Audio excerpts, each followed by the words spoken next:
You know, in the Gospel of Luke, chapter 4, there's a story about when the Jews became so angry over something Jesus said that they dragged him out of town up onto a high cliff, and they were about to throw him over the cliff onto the ground. But Luke 4:30 simply says, quote, "Passing through the midst of them, he went his way." In other words, Jesus transformed himself in such a way that either they could not see him or they weren't able to grab hold of him.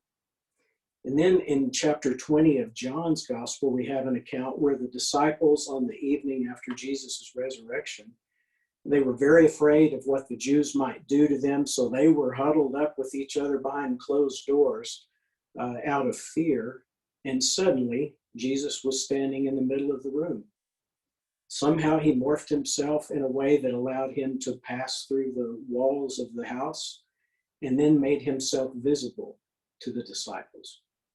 Well, those are interesting, but I'd like for us this morning to focus on one particular account of transformation.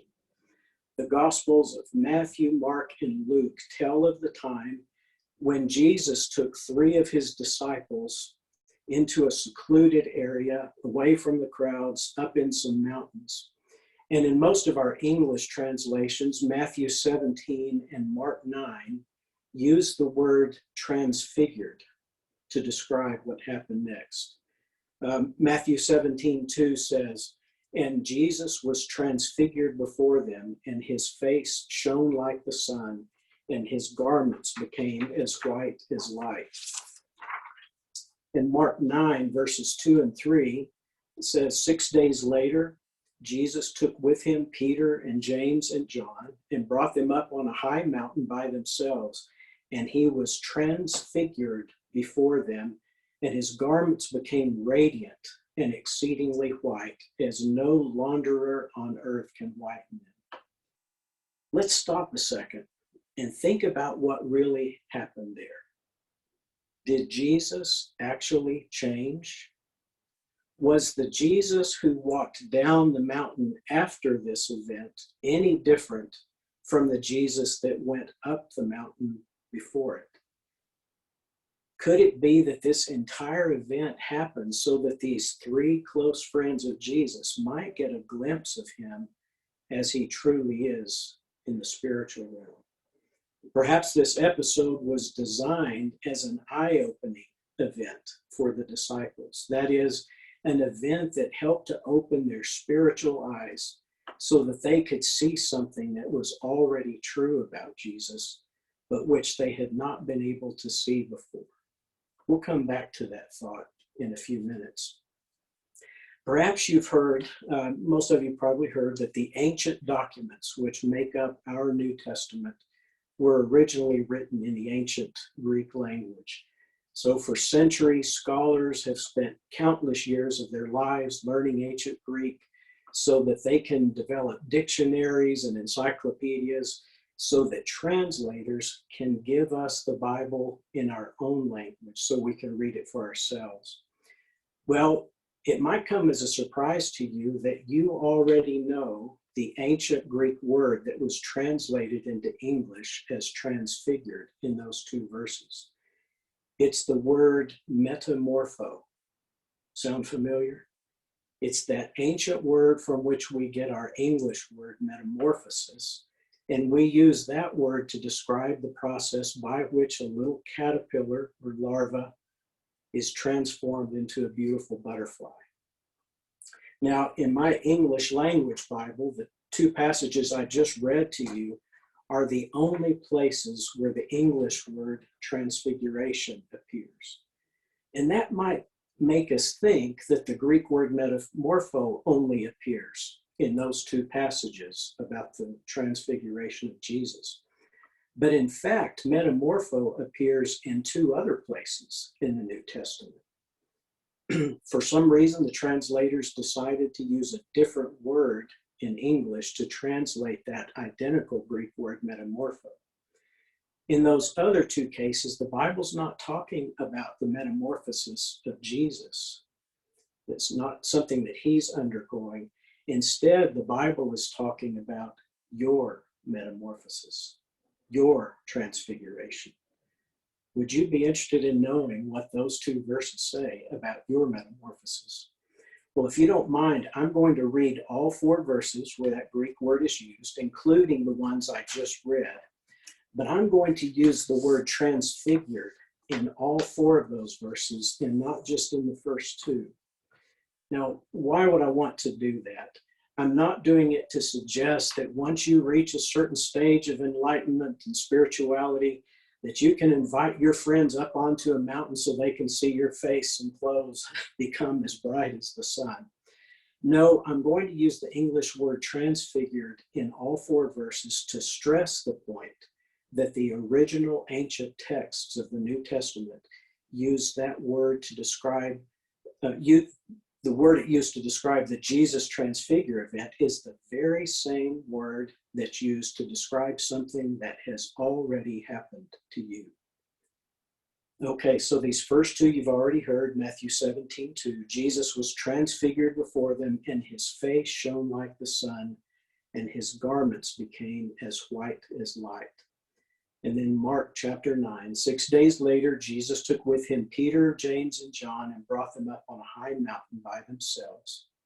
Then he was transfigured before them, and his garments became radiant and exceedingly white, as no launderer on earth can whiten. Now here's the next place where the word metamorpho is found in the New Testament. It's in Romans chapter 12, verse 2. Do not be conformed to this world, but be transfigured by the renewing of your mind, so that you may prove what the will of God is, that which is good and acceptable and perfect. And by the way, I don't want you to think that I can sit down and read the Greek Bible and explain it. I don't have the skill to do that. But some really smart people who do have those skills have made that information available to us in digital tools, on the internet, and in software. So I'm using their information as my source. I'm not trying to show off because I'm unable to show off when it comes to the Greek. But with that said, let me share with you another little nugget of gold that is found in these verses. In the gospel accounts of the transfiguration of Jesus, the word metamorpho is written in a form that language experts call passive voice. Now, for those of you that hated English class in school, please bear with me. What I'm about to describe is very straightforward, and I promise it will bless you. Let me give you an example of passive voice in English. If I were to say Ranny was hit by the baseball, that would be an example of passive voice. There Ranny was, minding his own business, and he was hit by the baseball. Ranny did nothing to the baseball to cause this to occur. Now, we won't go into whether or not Ranny might have done something to cause someone to throw that ball at Ranny, because I'm sure we'd all agree Ranny would never do such a thing. Now, what if instead of saying that Ranny was hit by the baseball, I were to say Ranny hit the baseball with the bat? Well, that's a whole different scenario, isn't it? And that's called active voice. In that case, Ranny did something. He took an action necessary to hit the ball, and so it's called active voice. You see the difference? Active voice, you cause something to happen. Passive voice, something is done to you. So when the Gospels of Matthew and Mark use passive voice to tell us that Jesus was transfigured, they're revealing to us that Jesus did not transfigure himself. Jesus didn't go up there and stand in front of the disciples and flex his spiritual muscles and strive and strain, nor did he sit down in a meditation pose and calm his mind until finally he reached the blissful state of transfiguration. No, there was an outside agent that caused this transfiguration.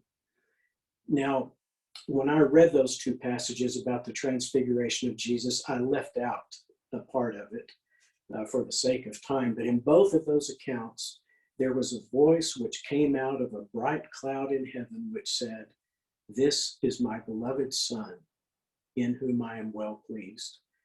I think you'd agree we're on safe ground to say that it was the Father of Jesus, our Father, by the way, who is the one who transfigured Jesus. Okay, so we've seen that Jesus did not transfigure himself, but that the transfiguration was done to him by his Father. But what about us? What about our transfiguration? Romans 12:2, which I read a moment ago, contains two commands. The first command is, do not be conformed to this world. Well, that sounds like a command, doesn't it? Do not be conformed. The second command is, be transformed, or we could say, be transfigured.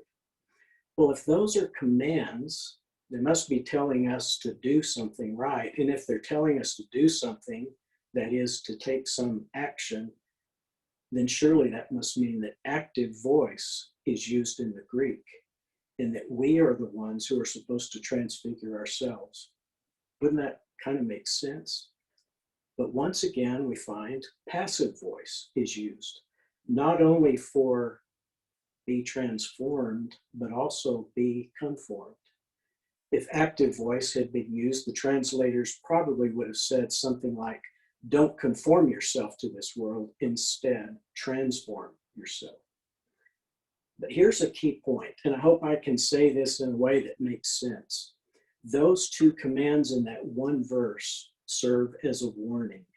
Since both of them are in passive voice, meaning something will be done to us, then one or the other of those will happen to you. You'll either be conformed or you'll be transformed. There's no third option. Let me restate that verse in a way that might make it a little clearer, might make the point I'm trying to make a little clearer. If you do not renew your mind, you will find yourself being conformed to this world. You won't have to do anything. It will just happen to you. On the other hand, if you take steps to renew your mind, you will find yourself becoming transformed. In other words, we have to choose which path to follow. You will be conformed to this world unless you choose to be transformed by the renewing of your mind. But what does it mean to be conformed to this world? You know, this world operates under the principle of you get what you deserve according to your behavior. If you do well, good things will happen to you, at least some of the time. And if you do bad, you'll get what's coming to you. Now, for many people, conforming to this world also means that they'll be trying to beat that system all along the way. But here's the funny thing. The phrase conforming to this world applies even to those who are doing their dead level best to do good. When we operate out of our own strength like this, we're doing what the Bible calls walking in the flesh rather than walking in the Spirit. Well, I hope by this time you might be beginning to wonder, so how do I renew my mind? Well, we could spend many hours addressing that question, but at least let me make a start here. The question of how we renew our minds brings us to the fourth and last place in the Bible where the word metamorpho is used. It's in 2 Corinthians chapter 3, verse 18, where Paul wrote, "But we all, with unveiled face, beholding as in a mirror the glory of the Lord, are being transfigured into the same image from glory to glory, just as from the Lord, the Spirit." Let me shorten that to just the core content of the verse. As we behold the glory of the Lord, we're being transformed into the image of God's glory. So from these verses, here's the sequence that I gather. Number one, beholding the glory is how we renew our minds. Number two, renewing our minds is how we are transformed into His image. That is, it's how we are transfigured. Now that verse, 2 Corinthians 3:18, also said something about a mirror. Specifically, it said, beholding as in a mirror the glory of God. Well, what's up with this mirror thing? John 14:20, it's become one of my favorite verses, says that Jesus is in his Father, you are in him, and he is in you. Very similarly, Colossians 1:27 says that Christ in you is your hope of glory. Well, a few minutes ago, I suggested that perhaps the Jesus Transfiguration event was not something that actually produced a change in Jesus, but it was something designed to open the eyes of those three disciples to see something that was already true about Jesus. In 2 Corinthians 5, the Apostle Paul describes how all of humanity died when Jesus died. And we all died so that we could become entirely new creatures. That sounds kind of like metamorphosis, doesn't it? Here's what Paul wrote in verse 16 of 2 Corinthians 5. Therefore, from now on, we recognize no one according to the flesh. Even though we've known Christ according to the flesh, yet now we know him this way no longer. Well, think about that verse from Paul from the perspective of Peter, James, and John right after the Transfiguration. They might have been able to say something like this. Wow, for 3 years, we knew Jesus after the flesh. We saw him eat, drink, sleep, weep, sweat, get tired, and go to the bathroom just like every other human being.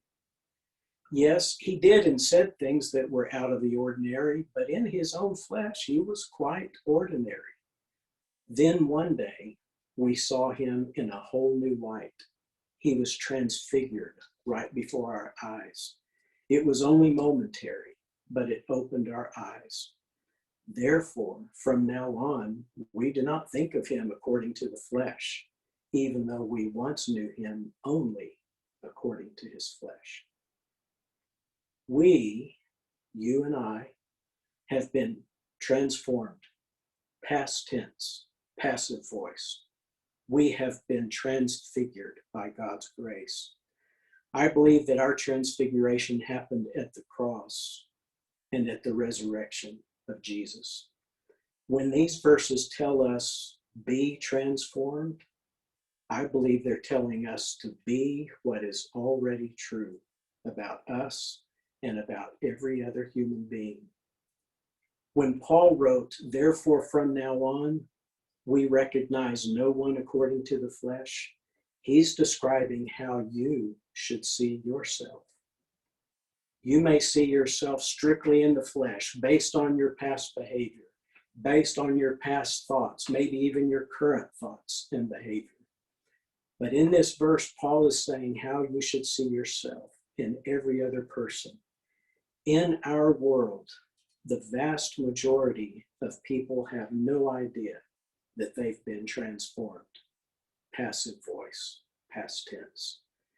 They have been transformed through no act of their own, but they either don't know it or they don't believe it. And so this is our task, to tell people what is already true about them. Now, in the last few minutes, I've told you some things about you that might be new to you. Maybe you knew them already. And my source for that information was this book, the Bible. Think of the Bible as a mirror. As you look into this mirror, you will begin to see things that are true about you, which have always been true about you and which will always be true about you. The more you set your mind on those things instead of on what this world says about you and everyone else, then you will begin to see yourself more and more in the mirror of this book as you read about the glory, the love of Christ for you and what he's done for you. I'll close with this. Several weeks ago, Ranny invited Francois Dutoit to be the guest speaker on this Sunday morning Zoom meeting. You might know that Francois has spent many years on his own paraphrase of the Bible, and he calls it, interestingly, the Mirror Bible. Here's how Francois interprets James 1:23 through 25 in the Mirror Bible. He starts off by comparing someone that he refers to as a mere spectator, as opposed to someone who is a participator. I would say that the spectator is the one who is simply coasting through life, allowing himself or herself to be conformed to the world. Whereas the participator, on the other hand, is the one who is actively taking steps to renew his or her mind by finding out what God says is true about him, and then participating in that truth, walking in that truth, living that truth. So think of that as I read these 3 verses from the Mirror Bible. Now, the Mirror Bible is a paraphrase, and I'm going to paraphrase the paraphrase just a little bit to bring it into the context of what we've been talking about. So here's James 1:23 through 25 in the Mirror Bible. The difference between a mere spectator, the conformer, and a participator, the transformer, is that both of them hear the same voice and perceive in its message the face of their own Genesis reflected in a mirror. They realize that they're looking at themselves, but for the conformer, it just seems too good to be true. The conformer does not renew his mind with what he saw in the mirror, and instead he goes back to the old way of seeing himself. The very moment he turns away from the mirror, he forgets what manner of person he truly is, never giving another thought to the one he saw there in the mirror. The transformer, on the other hand, is mesmerized by what he sees. He's captivated by the effect of a law that has freed him from the obligations to the old written code that restricted him to his own efforts and willpower. No distraction can now dim the impact of what is seen in the mirror concerning the law of perfect liberty, the law of faith, that now frees him and everyone else to get on with the act of living the life of their original design. They find a new spontaneous lifestyle, the poetry of practical living. You see, you're not a mere mortal. What you do with your mind has the power to either let you slide into being conformed to the world or to lead you into transformation. There is the entire Christian life in a nutshell. You decide. If you haven't yet started on this walk of renewing your mind, then could I suggest that you take this first very easy step? And it is simply this, that your Heavenly Father right now is speaking over you the same thing he said over his beloved child at the Transfiguration. You are my beloved child, in whom I am very, very, very well pleased. It might take you a while to believe that deep in your heart of hearts, but that's okay. Ask your Papa, your Heavenly Papa, to help you know that truth in the deepest part of you. You have no idea how much he wants to answer that prayer. Amen. God bless you.